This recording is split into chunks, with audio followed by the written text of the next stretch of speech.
Hallelujah. Aban kina simlamal sa lalanga ko na hong kikom na iludong ta minumi pa pila pudol mula pa dol sulit zaum ta haulam tay ho hausaw pa minumi pa sulit nung agol ho zose tuni islaimun yan zon now imukal son nawa boy nahasan nam lela kipalatanoma obong mite zose ta sa damsel sa ikimaito ba halakad ikisalomo ba tua program te ho pantay ta dinga im ta vinzong yaw pau hasung nung yawe lopin na pihitin sule itsi conference mga hung haulam kai hausaw pa minumi pa nung agol ng azauste nabon sawin Yahshua Messiah min salom ikipiwi na hi program ipatay na dinguwin hat sangho hatve hat sindo na khat ananay masawitin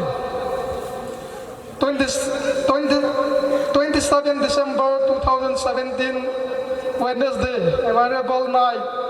Apatsu 6 Anikitihin Isong natam Chakat Sinagay Sang Tovin Nakay Itiki Ngay Tiem Dingu Kita Pamma Mazingin Tunilha Conductor Henala Pidingu Su Pudal Zakam Secretary Gambin Number 2 Ahin Ama Ilawa Analhat Thai Lauzea Kang Cheptui Kunaum Golang Satin Se Gambi Number 2 Youth Chairmanin Kondakyan Lading Hintin Chule Recalling Secretary Golang Golun More Abana Proclamation of Second MIC Conference 2017 by PT Manmasi Secretary Finance MIC Abana Blowing of trumpets by local elders, conference dedication prayer by Pu T.S. Nathan Rabi MIC, opening song Ginboi Sec Thei, opening prayer Pu Hensa Kohon Tuikun MIC, welcome address Pu Saistat Chairman Kola, welcome song Nambi Number 1 Trio. Introduction of leaders by Ginboi General Secretary MIC. Praising song conference choir. Abana. The aims of conference by PB Israel President MIC. Special solo Nunga Zoisi Saikul. Speech from Tianma. Member Village Authority K.Patlen. Closing song Ngayon Sopi Golepaite. Closing prayer Pudi Zona Kohan MIC Kangpupi. This is Tuzana ini kemansa nading uhintin program anapantaw hitin. Proclamation of the Second MIC Conference 2017 by PT Manmasi Secretary Finance MIC. Kamasan nabon sa salong. Kipaumin aniwaitan na MIC Conference mantiaw mjewin amasapelin ipau lopin at sanghen lang ikipanapanin at say nagain Yahshua Messiah hagaw lumun at hagawin impiyuhan lang K.Patlen ta kumsang lengam hunung taga Messianic sa te chunga Jasol ako na lumun lagawin na yung pijing tao hen Hallelujah. Pathangwa na ng ibon hindi itong kabay ting khom so kay tivin tumbay hallelujah sa khom tive follow pina ding Dom chiu tivin hallelujah hallelujah hallelujah follow pina chang tahen Pupiti Manmasi kunin itsin hatawin tuahi programa panglo tunilha boarding edition them hanom ja atsuke kadin kahungdin do hintin tuahi conference pa pu Thangtingou Amahi MIC Messianic Israel Convention Vice President General Secretary Conference pahi atau mun na lo dinga ahin puilun hande he ahin puilun masamana ahin puilun lun hanle pengkul salam dehin pengkul mudding umulzang zaumta pumulzang lungset ni nakiginpion lang General Secretary Vice President apuilud dingin nakigunpion lang ahin puilud lunawa sahi stay sahi ahungin doting le pengkul salam isonong dehin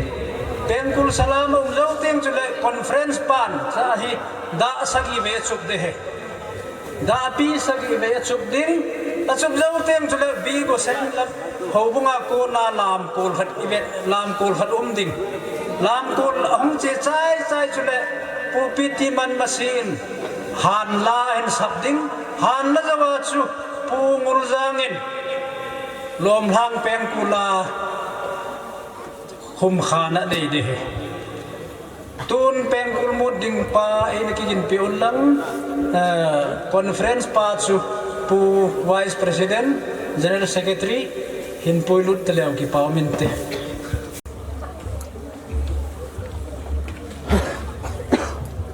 zana pengkul salam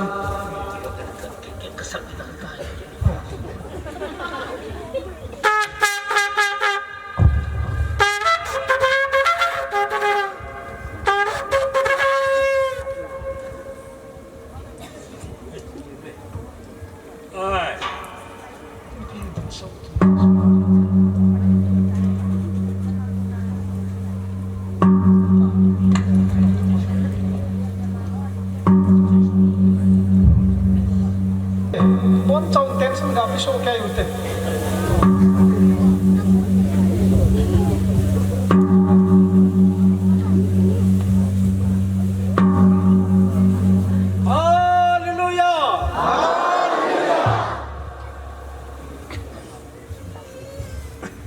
kun bigo sen hubunga konsul lamkol conference pa limna lamkol su anavel hawte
ega thova adia nasate khangthah na hil nau zong hin iti tabang chondan custom to pita ta in bol do nau chunga nulapa pilapu te zo se chungin avel avelin kita thu saibin pan na bon sawin tamtan khat te na pejing tawin paumin program aban na chalkin hoitin program aban na chalkin hoitin conference dedication prayer by Pu T.S. Nathan Rabbi MIC. Kumthum sunga inakinat now dunia muthe am ta jevin lopin zo se ipau yawe Elohim chang jing jing ta hen lang alopina na cha de ping jing ta hen lang hallelujah le chu hin din tunin Manipur gamsunga conference in Manau ani chan na aitan hinla tuni hin lan ko chang sin bol ding a ko ta khat ka ingel do un history pi hamiti aile Messianic chate e ho lam kai ho e namul lim san ho chang si hi conference ke pan na hin gel do na ne le han ti hi ka hin gel do bin ji chun ipi jong le ama ho jong hi gan thena tam ta hin tho wa Messianic hin ko kal bi in sim pi wa dunia amo ho zala hi chan ge din mon hi tawin Messianic Israel Convention hi 80% is iluno ahin amo ho zala hi in ji chun akhat chan na in pu khadjanan pu jam de chin ai in ani chan na pu h ruben ai in athum chan na a pu jem benjamin amo chang se hin chuteng le mic ho bung sunga in ta ta in ei da thawin heti ho zo se hi ama ho in ei da tha jong leo a hing na la e ho chang si namo ho gel do na dingin pha chom cha jong le amo gel do na nei le an ti hi ain je jun mi pi bon chon pa za na in ning din do pi leo jun ki pa min te Peter se kan tin ki ti ve sai kai sa te hi ve ale tu in pha chu pa tan tau te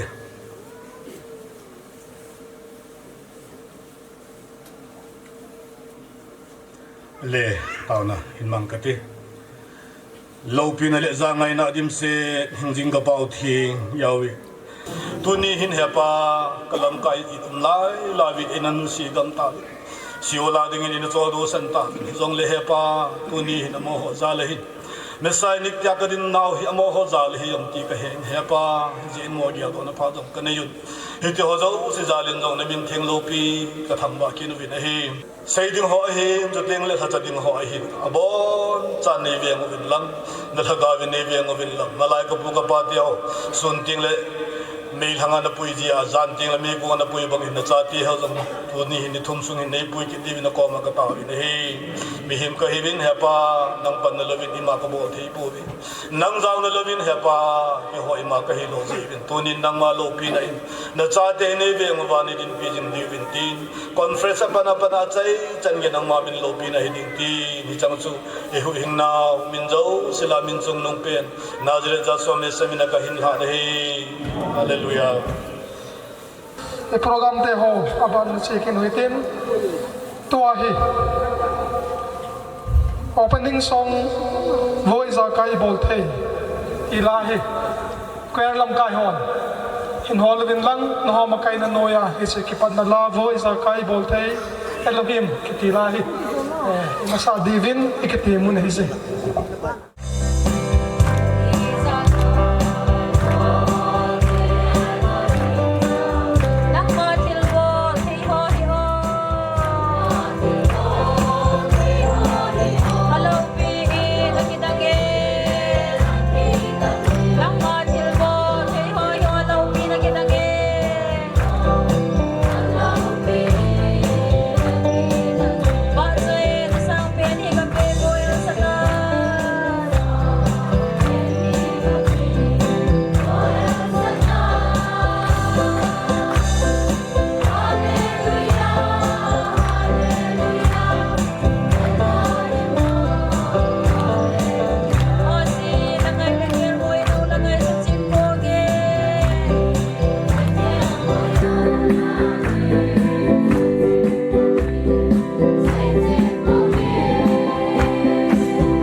Seng kong di kong pakai tu pakai zong, masa pernah kan kim kuno sate pakai. Kisim tu nale ahilu le kipui lam zang ne dengan kan itu pakai te. Pan thei dinga hale pakai di pakai di zong. Nahi nga kipatu se jin na min tu tambah kini. Kalau babuina isu pakai thei te tu isu kenuba. Ta sadam sera apate ho hin ani kalau wa nang ma ang kisunga pakai agel kangai tu te ho hi ki ma ho dei lam de ki ma ho ai sa lam lo nang wa min lo pi ki phun do na hi thei so na ding ti tu ka phate ho pa tin ko na na sa te la sam penin namin thiang ka pa na nei lung se na sunga ki pa thu ka se ya pakai ma ba na pa ti ti mai sa te sang hi za na min la min sung nong pe nei hu hi nga ka hu pau ka se la de ja swami sa na min ting ka pa na ka thu na ka ta na kei ma thin la na ka son se na ne lo ka thu ka ti ngin ei hu hi mu ba me sa ka na ka ta se in na kan ti na ti sa in program abani welcome address Pusay Sat Chairman Kola Akitin Pusay Sat Chairman nading'un Yahshua Messiah ikaw Aji sa khom first conference more muna anakiman nabana a second conference MIC second conference man nadinga lamkai te hole BP te hol phai na sa nungjui yawin anaki gungin akiwon nungjui yin boina hasan na za chom chom tam ta umjong le conference mang thei dinga iya kaijo siapa ni hin kuyawa ani khota le phatai puilu ta jewin hinale dam na phatai pe wa ipau hat chunu pa jawe chu thangba na chunung pin chang ta hen hallelujah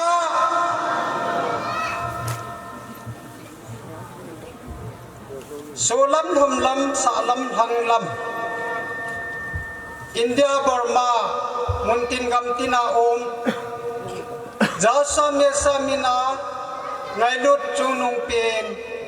MIC hubung mi te ho Insung boy na hasan na za chum chum tam ta ine yubin Iti ho jo si sang chun Iti conference hi lol hin sa thei ding at hale jung sumle pai ilung tim pum piu isianuwa ilung tim pum piu wa conference ingai na nuwa boina tam tai da alhawat bunya MIC second conference ani channa hichi ibolo lol hin sa ding a hung kan so piu le naw lam kai te ho hi han lang milam te ho hi han nula pa hi han nunga gulang yan Japang niaw cha ho chan gi hi jong le hitabang phat pha mang theya yum jeu ven avelin pa ya ve thang ba ven ang kal so hobu mi te ho zo se na bon chau chunga ki pa thu kan pu ma sa de hi conference hi lol hen sa dinga in na pum pi thani na pum piu ilung tim pum piu senga conference adinga hi ki pitwa kalsunga lol hin theina ne ayum ta jew ni ki panau ki phun na banova tu chunga hin conference tu ne ki panya pana achai na chan ge ya dingin nang ma hi na conference ngai lut na mi ki hil na thei dingin lam ka hi han lang nu le pa ti hoen khang do nu nga ko thang hi jong leo han mi ka chui thei ding mi ki hil na thei ding yen i hi nau pu dong tien i min mo nau khat chan sui bol lu ti bin na bon chawin za swami sai min kan ti mo bin na hi Akipae chomcha welcome speech sa kasi na chu sei kilam dai ngai da movin. Program aban na siya kinuhitin. Welcome song. K.Patlen MIC Gambi number 1 trio akitin. Is trio ho welcome song ladingin. Ikikawin na hi.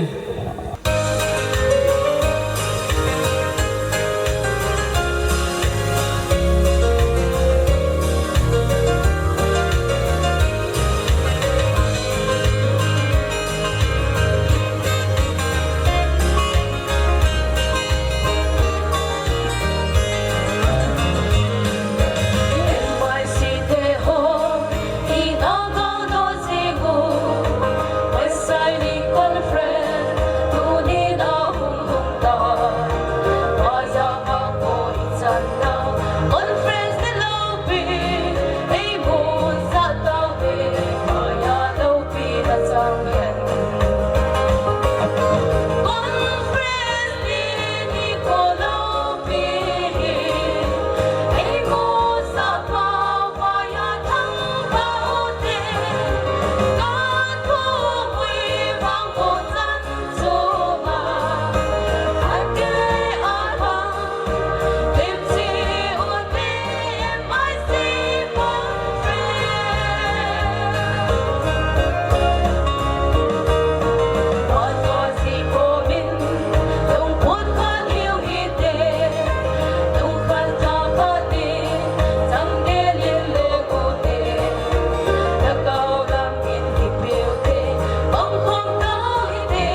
Abanti.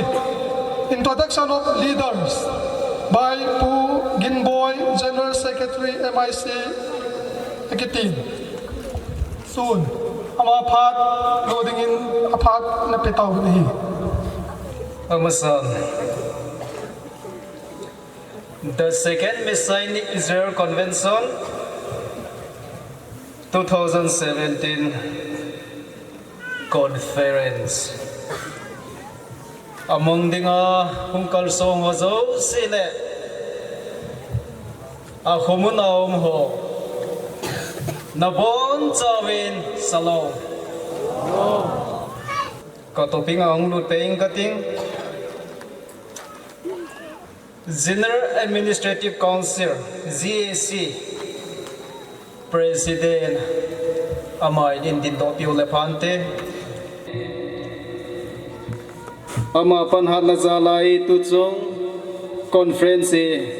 lopi ta imon theo he nom ta imon theo he ti hi kapung do nomine Vice President Paul Seisat Ama inin din to piule kipaumente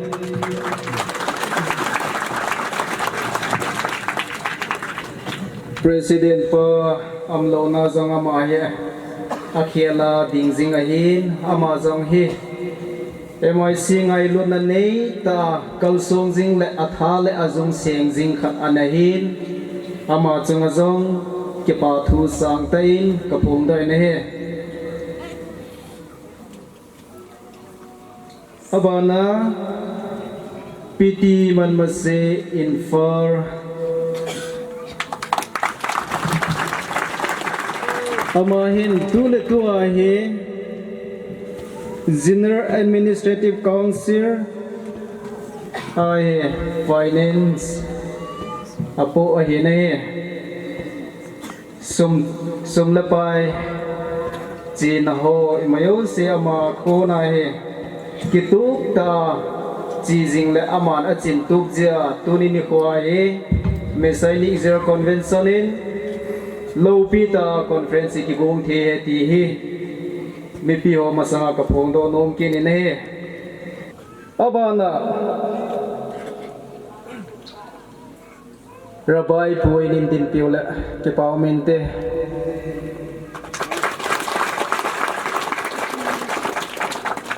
chornga ti lehila amahin montin gamtin ni sa halang go zualang hizong le apon vai abek akipoa solcha na tong dinga kalsung jing rabai pu solet amahin echon ama chung jong hin Messianic Israel Convention pum pin achunga hi ki pathu se zolo ipun jing divin jong kapong doi na he gambi langa analun hitivin gambi number 1 na in paning kating gambi number 1 chairman pan indin piole phante mi mantam ta gambi number 1 azong chairman atu kin na laihin azo injong kadin do sa tain azo level din do sa loading in kola yong tu committee on local arrangement to conference go nawa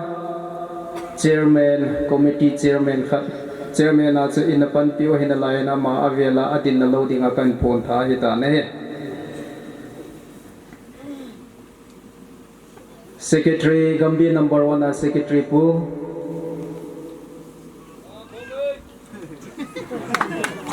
napan mon na to na mon hung kilo le chen phan te pau ben akonei ho hin gambi number 1 a secretary mo apu ahin ne gambi number 1 finance yang hi solcha jong hi uthang boy amanin din do piule ki pawmente milung ning ta koniti ho jong le lunghang ngai lo solcha khat gambi number 110 kane yo he gambi number 2 langa Chairman Gambi Chairman pa Mir Kamupon Secretary Hongamle Honglo Adang Department dang ho langa melo kamulo cho Gambia staff member adang ho it's langa chana to khaw le no mo na sa lo di wayen kapun hayayong na la lo di kapun lo mong mong ding ai jinglang le hit langa pan mon hat te cha nong kilo dingo itieng ta le chon imo po na nungjui chewa yung kipon do thei di wayen ai pi jong le chei inaki het thiam di wayen ten Gambia number 3 Chairman Pa Hongpon Secretary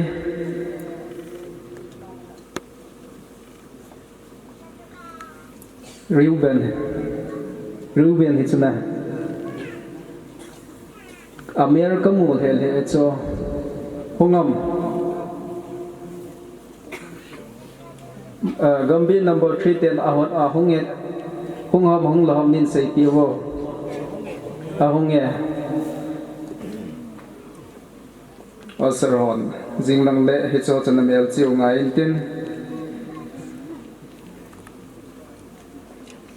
adang ho cho kamu lo zin hin phon da ki taing kating solcha lang ho azo in rabai pu ka in phongin so Gambia number 1 solcha pu ka in phong tan Gambia number 1 sub center solcha pasalun hilangayin hongin lang na to namon langayin hong to le chan phante pasar hon jinglang le anamel chi bilang so sub center solcha ahin ama he ato namon lang he kilo jingain tin leyang phaya umahin ama he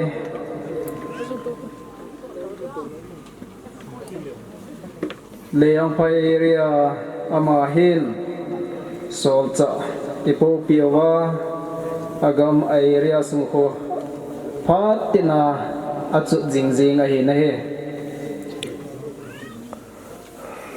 kon lango hinpong kining kating Gambia number 1 bigosen kohonpu Indo-Myanmar piula pante kai sang le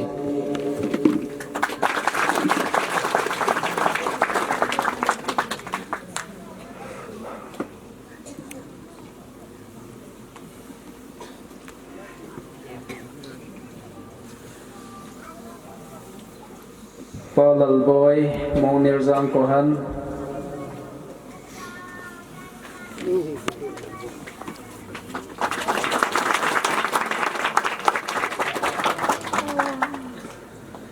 Pa HETSAH Tui Kun Kohan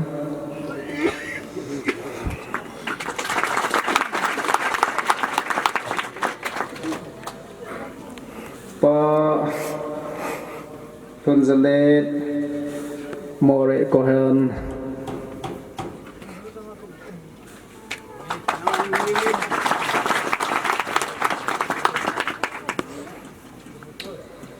Ho Soho Hinpong Kining Kate Pa Thangtingou Tui Pi Phai Ho Sapu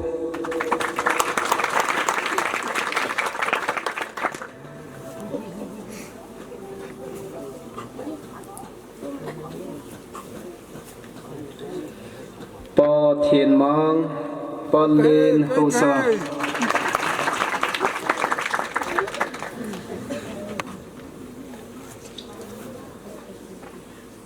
CYD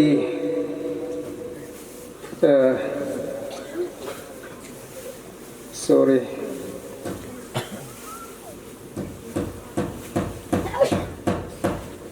Pa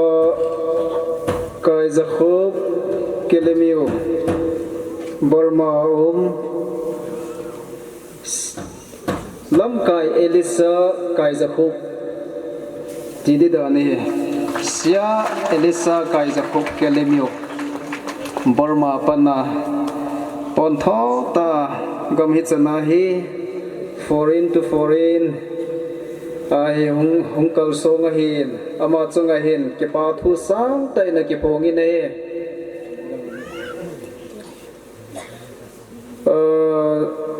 zango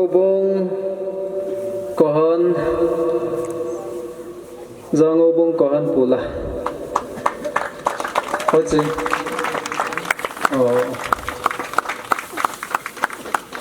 nung lang hôm đó này chỉ à cho cấp phun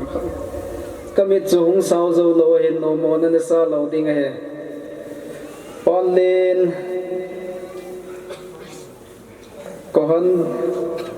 lên upapu lang cho kami nong sao giờ mình hiện lại pan lên upapu yang kan muôn hình phong nga lên cái gì quán là upa chỉ kịp vào ngay hả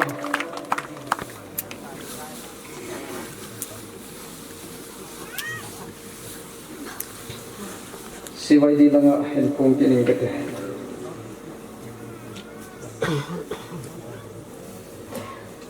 Youth Chairman CYD Center Youth Department Chairman Punin din daw piwo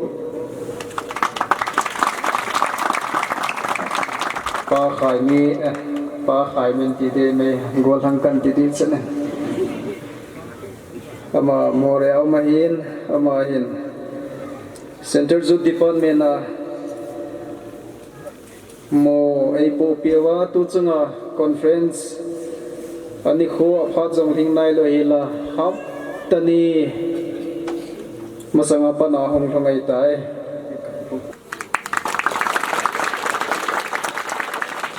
Vice Chairman ma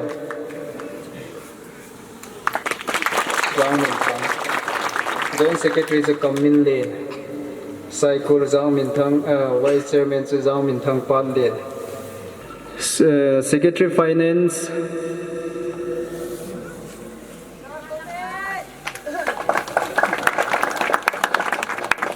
nô ninh pi tùy bông Information Secretary Namvam Treasurer Gambir number 2 Chairperson Noin Dindopiavo Yicha Namawe Molto Ongkun Natsi Theo Ngain pa hiện cha tùy kun có hơn phụ lôi nuôi Secretary among zale Finance umam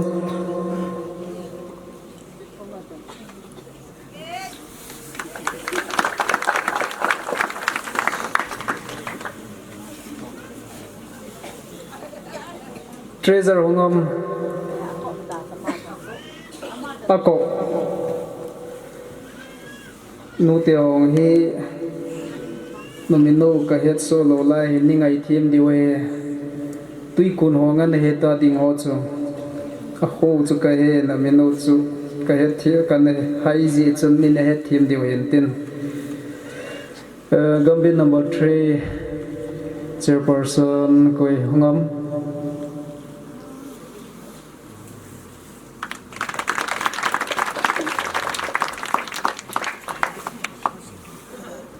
Morena Nam follow Secretary Hungam Secretary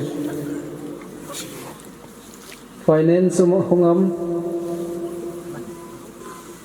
Treasurer Hungam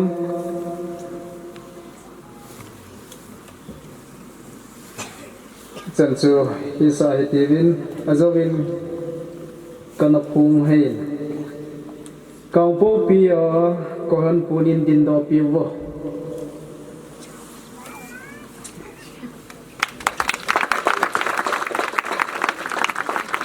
di zona amao he zo le zinga pana mi ti lam to lo a he le tu a ka he chui ma cha he lo ding he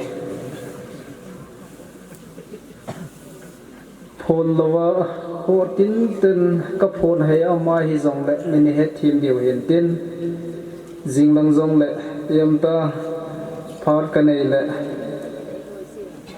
cấp phun hay apoi mo mong mong ho cho avela ka input kit di hiện tin tu ni ha dinga leader so phun do na ka hin nei chu hi chan chu hin tin mi hi mi na su khel bol khel phun hay amai hi le pa mi na ini ki ngai thêm điều hin te ka ki pai ke pha chan chu dan te quer ha kunin pawa chandala khat nangai hutin pawa chandala sadingin conference quer ho Yahshua Messiah binin ikitimun hi tuân hạ cảnh xã đều hi môn tin lệ gam tin à hung côn so pi ngày đầy tê thì hi ahin sim tu Gambia number 3 Youth Secretary Golang khai min lun sim ahin cái hình xã thêm lâu dòng lệ năng ai thêm thì bên cái hình tìm cái này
Zaunta 2017 conference pai panpiu pu Thangtingou singson jibop tuipi phai sule 2017 conference ki bol nadinga munei palpiu panlen hausa insung mite sule hobung lam kai ho sol cha ho khutina hubung upa ho sule ngai lulum ta ni mi pa nga gon lang ibon savin tuni 2017 conference hun kimya K.Patlen ta apan mun khopan len khomonin jot che bin na bon cha chungwa pa jabe minin Salom kahin PV. Dunia I say deal he. The aims of the conference. Conference in a toilet top to ipiham ti say do no mo he. Say di he. Conference in a toilet top to Messianic Israel say he. Mun khana thakhat hobung khana kiloi khoma Yahshua Messiah lengam na to khom ding kingailut khom ding ti hi idei zaluwa tu na hi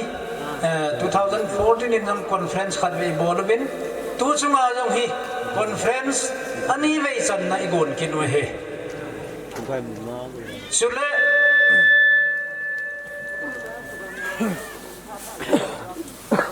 Messianic hobung neu cha khutina hobung neu cha inuwa Christian hello le chidang nam dang hon musitta ei ho now chule si Messianic ho hi kinga do hen athiu aman te ngo jong le agui ding ngo jong umlo kin them pa pang ding jing jong lo ki hol ma waziu kondak la ding jam ki hol ma waziu len khom la sading jong ji lo hisen ipi khota sa bol wa hi in thum to sabana umwa athi man niu la he banga hi boy jiu ham Christian on he banga ki boi PG wang ti oging tam ta iza na omen he se ho ta bang ho hi isumuwa agin lo na dinga Messianic zo se hi pun khom ding ti de doile tu inezi wa MIC te hin pudo wa conference kum thum dan se la conference bolwe i doile tu yong chu he se la yang doile tubla chun hi chong cha pangiti ka sei do no me he Messianic ho bung ne cha mo wa nunga gol hang ti di yong theilo upalam kai khatsu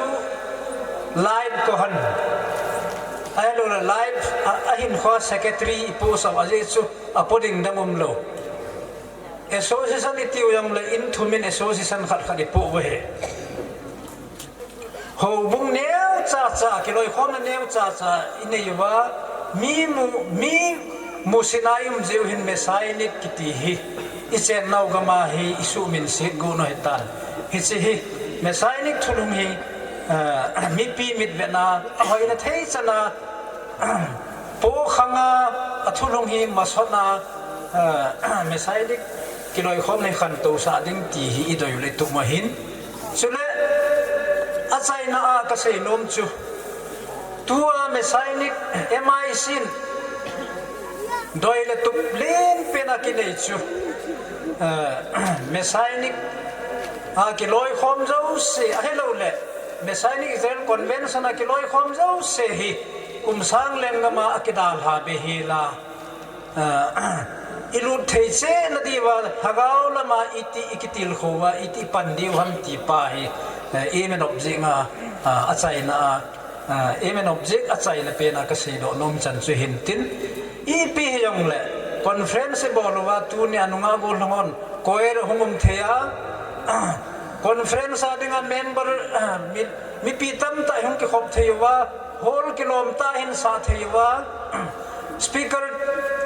tamta message pe dingai ko yawa thil tamta hin bol do jiwa hi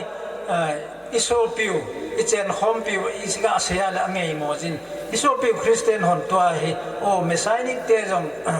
conference bol kham om ta ve ti chu tuna hi amu do di eja jet di ve ti ka sei do no me he neu cha ki loi khom ho chun loi hingi kom ho musit le mu newi chan gam ji wa chu Messianic ki loi khom ne le so te ti hi he je chun i pi hyong le tuna ki pana hi Messianic ikiloi khom unity hi mi mit vena jong Elohim mit vena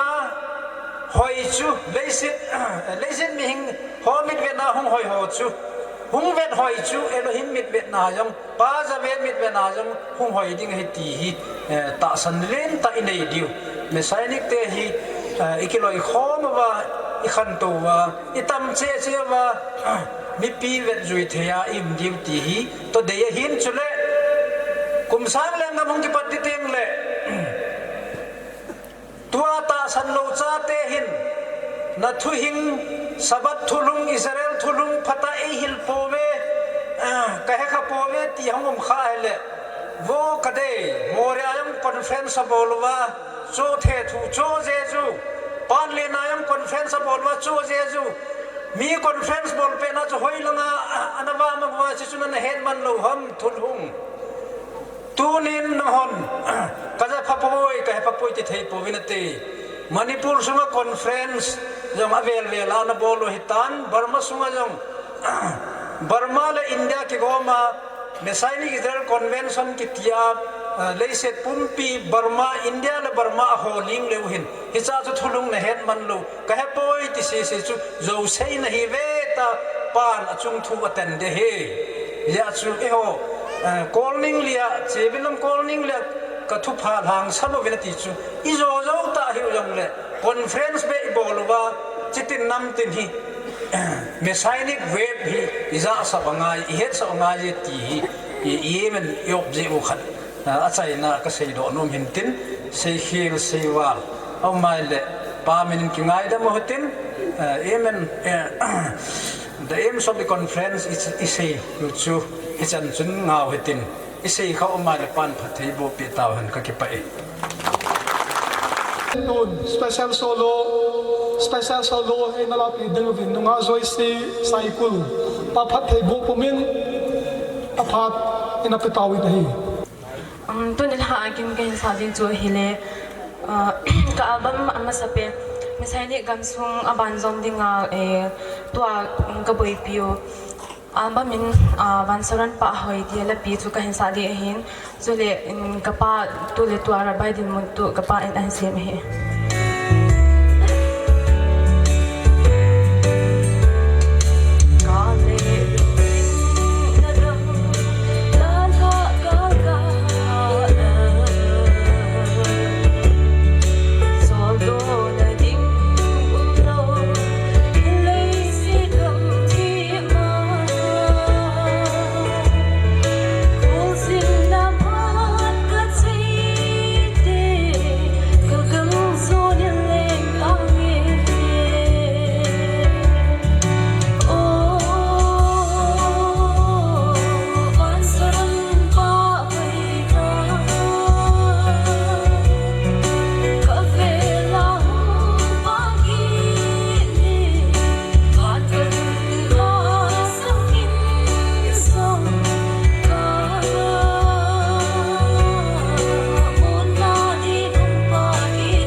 program aban na check-in hitivin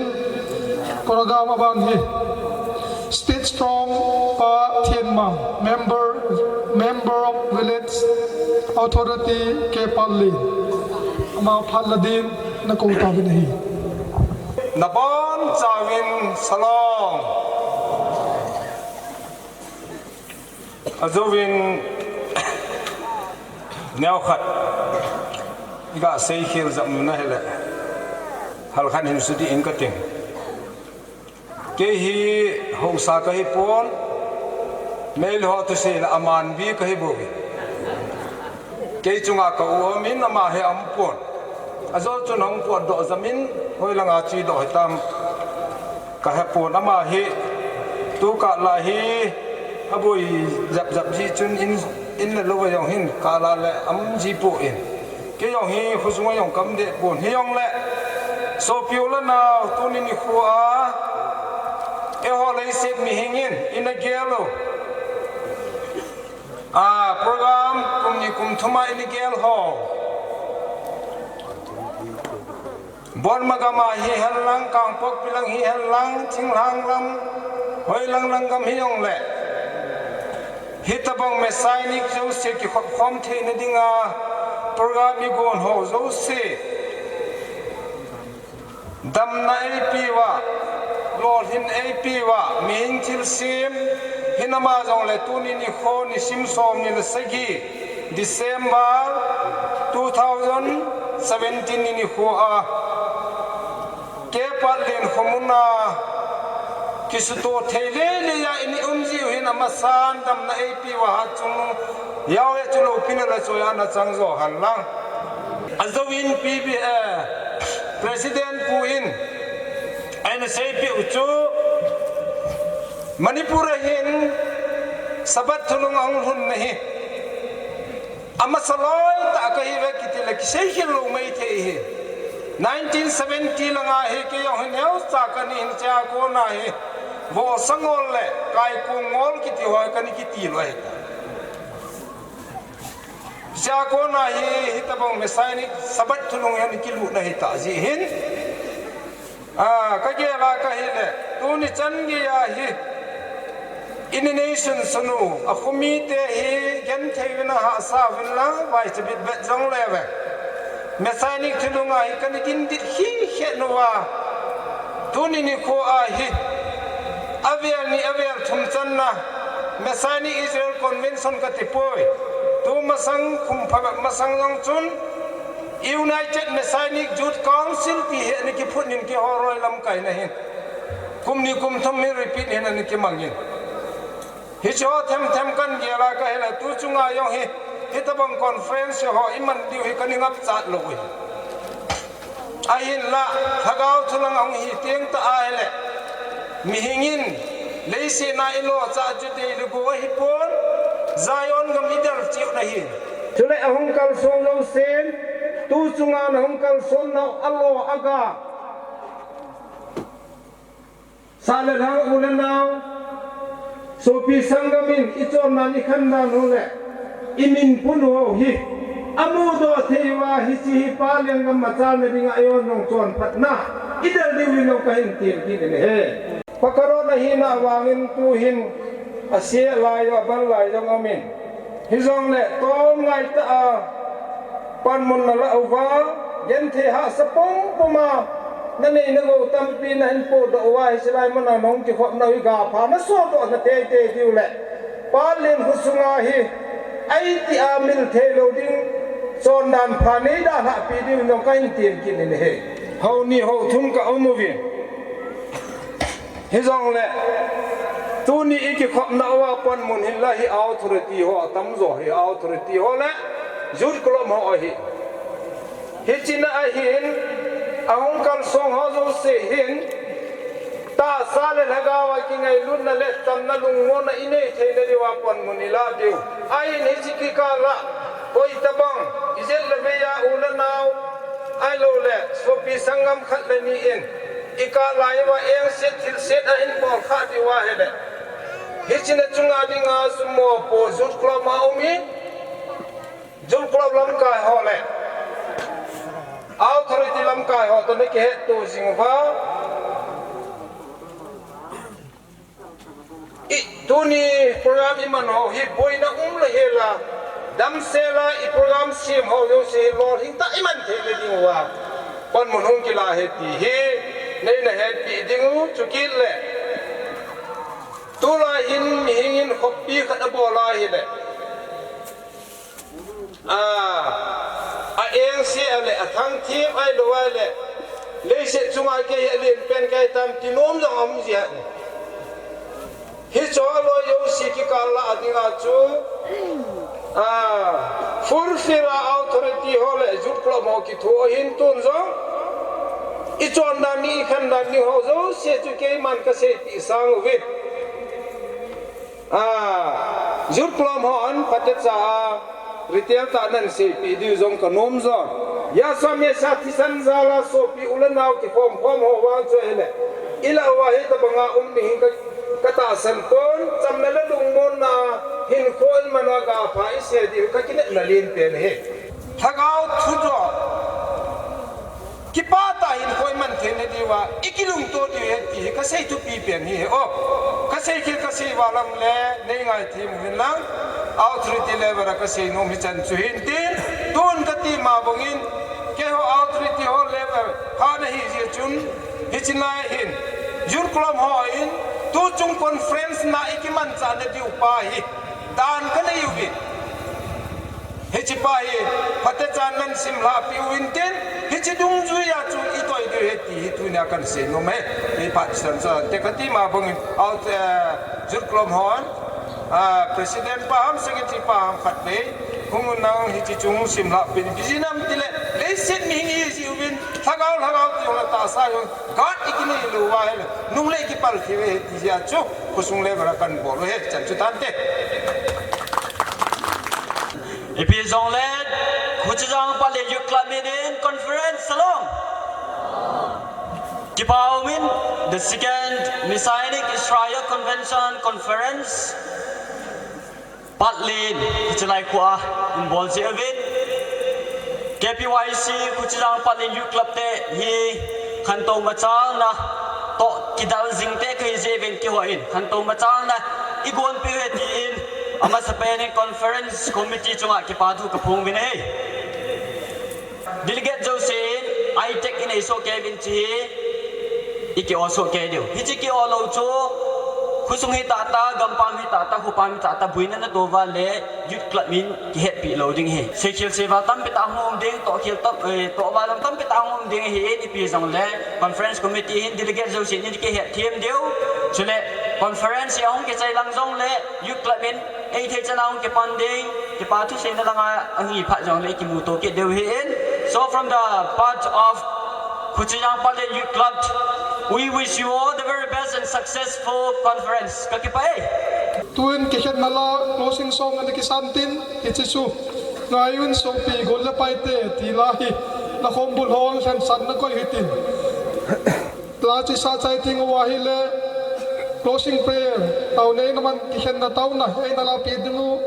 pu di zona tohan MIC kangpu pi aman kikhet na tau nei na la pi dingu hi ji tun mi pi ho lungset tain pa sa na ni bon chan ding hitin hi che lang ba chai na la hi na sonkhom so ke hitin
Hallelujah. Lo pina le zana dimse inga lujung jingwa ha chung pen kapaja we kapathe tuni ni kho in na sate hon silai mola dam tal ki pata lungom tal hamong ta nang ma ka thang wa ka wa soi khom thei ta jewen hallelujah tin ki pan min lo pisang tan ka thang wan he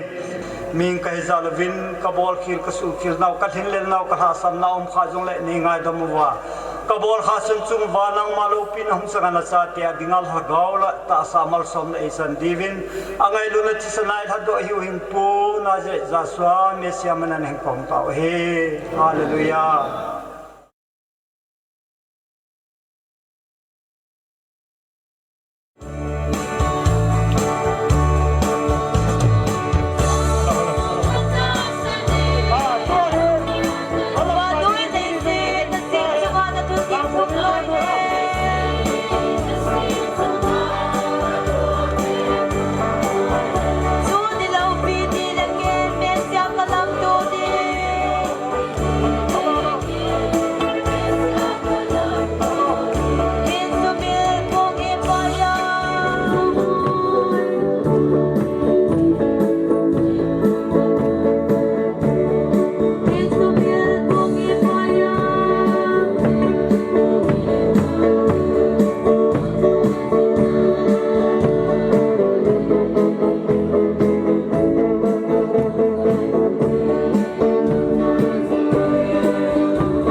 hallelujah mi ngai tu pa thing abra sab jakob eloja mai na zaral pa now hai Yahshua Messiah chisandar min khatna zaral pa hi pale muna simle mara ul now hai su khomin namma hing ro pin dingal pa ul ni ha no man ni tu like men ko malom tu kan khun che ne pa yang so kan kure pa no ma melo pun pe din za so le sa ni kan yen che hallelujah